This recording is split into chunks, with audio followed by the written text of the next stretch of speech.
Қайырлы күн балалар, 6 сынып оқушылары.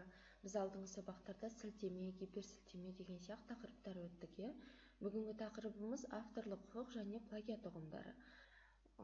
Бірінші бүгінгі танысатын сөздерімізді оқып шығайық.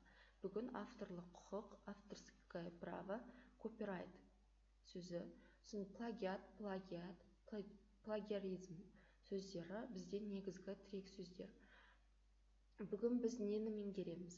Авторлық құқық деген не екенін білу керекпіз, плагиат ұғымдары деген не екенін білу керекпіз, және авторлық құқық пен плагиаттың айырмашылығын білу керекпіз.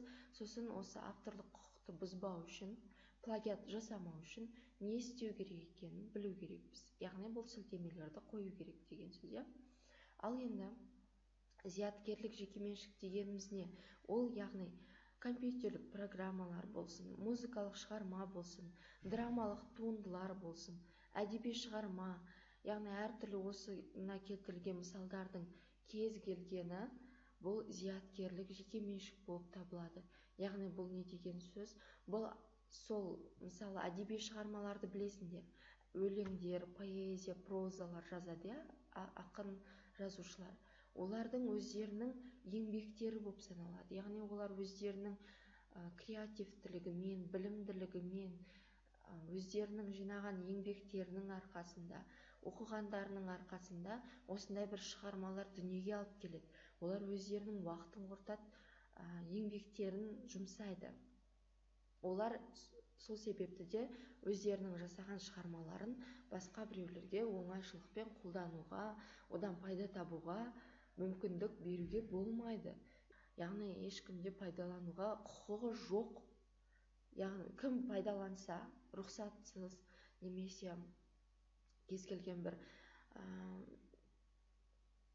рұқсат жоқ болса, мысалы компьютерлік программаларды біреу ойлап тапты.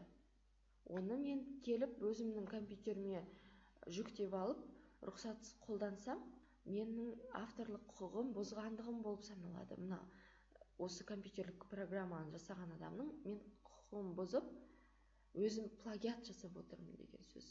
Яғни мен оның зияткерлік жекеменшігін қолданып отырмын, оның рұқсатынсыз. Мен плагиат жасап отырмын, ал автордың құқығы бұзылып отыр. Міне автор құқық деген осы адам өзі жасаған әдеби шығармаларға, программаларға, драмалық, музыкалық шығармаларға, сәулет туындыларына құқығы. Яғни олар өздерінің құқығын қорғай алады әр автор. Плагиат ұғымы бұл басқа бір адамның, яғни жаңа автордың туындысы болады, шығармашылығы болады. Соны өзінің пайдасына оның бір бөлігін заңсыз меншіктенуі және қолданылуы. Плагиат жасамас үшін адам не істеу керек? Оны жұмысты жасау барысында қолданылған туынды авторға сілтеме жасау керек. Материалға интернеттен алынған болса да, ол сілтеме жасалып көрсетілу керек. Мысалы, мен сендерге өзімнің диссертациямның мысал келтірейін. Мен диссертация жазып отырмын. Диссертацияда мен әртүрлі авторлардың туындыларын, жұмыстарын, программаларын қолданамын мен.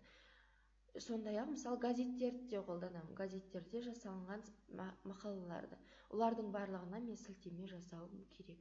Оны яғни мен соңында авторлардың сол қай жерден алынды, міне, кітаптары, аттары, автордың аты, барлығын қай жыл шыққан кітаптан алынды, мен қолданылған әдебиеттер тізімін жасап, бұларды міндетті түрде көрсетіп, бұларға өзімде жұмысымда сілтеме беремін. Мысалы, байқаған болсаңдар, мына жерлерде 1, 2 деген сияқты, міне, 1 деген скобкаға алғам.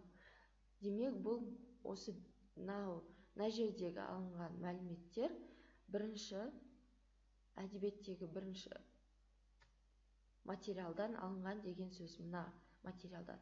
Мен бұны өзге тілден, ағылшын, орыс тілінде жазылған болса да, бұл материалдар мен аударып алған күннің өзінде де мен бұларға сілтеме қою керекпін. Плагиат жасамау үшін, яғни мен бір мақаланы немесе программаны қолданып, оны сілтеме жасамасам, мен плагиат жасаған болып саналамын. Және оның авторы мені құқық бұзушылықты айыптап, заң алдында жауап беруге тартуы да мүмкін. Балалар, бұл сендердің заң білу, яғни заң түрінде сендердің білімді болуларының, көздерінің ашық болуларының алғашқы бір сатысы. Алдағы уақытта сендер бұндай жұмыстарды көптеп жасайсыңдар, сондықтан ескере жүріңіздер. Реферат жасағанның өзінде міндетті түрде әдебиеттер тізімінде олар көрсетілуі қажет. Сонымен авторлық құқықтың түрлеріне келейік. Бұл жеке құқық, мүліктік құқық болып бөлінеді. Жеке құқық деген бұл жеке бір адамның өзінің жасаған шығармашылығы, еңбегі. Мысалы, ол өлең, поэзия, мысалы музыкалар, қазір әншілерімізде, композиторларымыз әртүрлі музыкалар жасап жүр. Бұл жеке құқыққа жатады. Ал егер де мүліктік құқық дегеніміз бұдан айырмашылығы, ол компаниялардың жасап шығарған еңбектері. Бір топтасып, бір компаниялар өздері шығармашылық топ құрып, олар бірге бүкіл адамға арнап авторлық құқықты алады.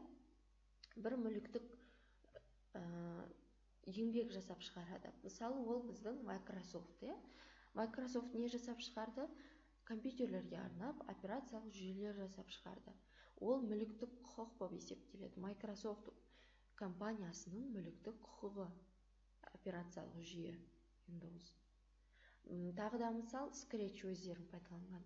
Ол да бір компанияның мүліктік құқығы.